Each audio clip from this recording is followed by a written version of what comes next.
रसूलों के ईमाल उसका 23वां बाप और उसकी जो है 11वीं आयत, वहां पर जो है खुदा जो है वो पौलुस से वादा करता है कि वो उसे रोम के अंदर जो है वो लेकर जाएगा और वहां पर वो जो है कलाम की मुनादी जो है वो करेगा। और फिर एक ऐसा वक्त भी जो है वो आ गया जहां पर जो है वो रोम जा रहा है, एक बही जहाज के अंदर जो है वो मौजूद है और जहाज जो है वो जा रहा है। और ऐसे में जो है कलाम कहता है वो तूफान ने आकर जहाज को जो है वो घेरा और फिर खुदा ने जो है वो कलाम किया है कि तू महफूज रहेगा पौलुस, और तेरे साथ बाकी 275 जो जिंदगी है वो भी महफूज जो है वो रहेंगी। आप देखो जरा, एक पौलुस के वसीला से खुदा ने कलाम किया है कि पौलुस जो है वो महफूज रहेगा, और एक पौलुस के वसीला से बाकी जिंदगियां भी जो है वो महफूज रहेंगी। और मैं फिर ईमान से कहना चाहता हूं आपको भी खुदा ने इसलिए बुलाया है ताकि आपके वसीला से जिंदगियां महफूज हो, ताकि आपके वसीला से जिंदगियां जो है यीशु मसीह के पास है, ताकि आपके वसीला से जिंदगियां जो है यीशु मसीह को जो है वो जाए,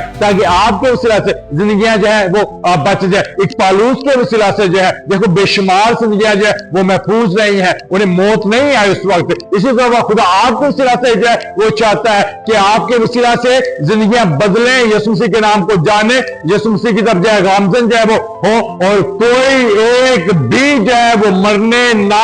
आ पाए, क्योंकि खुदा का कलाम कहता है खुदा की खुशी इसमें नहीं है कि कोई मर जाए, उसकी खुशी इसमें है कि लोग तौबा करें। और आप ऐसा कर सकते हो। खुदा ने आपको बुलाया, खुदा ने आपको बुलाया कि आप काम करो और आपके वसीला से उसी तौबा जिस तौबा पौलुस के वसीला से, एक जान के वसीला से 275 और जाने महफूज रहे और बच गई, आपके वसीला से एक जान के वसीला बेशुमार जिंदगियां जो है वो बच जाए और महफूज है। मैं आपसे कहना उन्होंने आपको बुलाया है, आप बढ़ो, आप जो है निजात के काम को करो, आप मुनादी को जो है वो करो, आप जो है लोगों के दरमियान जो है जाओ, आप अपने मुंह को जो है वो खोलो और आप देखोगे कि लोग बचना शुरू होंगे, जिंदगियां महफूज होना शुरू होंगी और जिंदगियां यीशु के नाम में जो आसमानी कहलाएंगी और बरकत जो है वो आ पाएंगी। उसी तरह जिस तरह उसने पौलुस के वसीला से किया आपके वसीला से करना चाहिए, जिस तरह उसने पौलुस को बचाया और उसके वसीला से बाकियों को बचाया, उन्होंने आपको बचाया ताकि आपके वसीला से और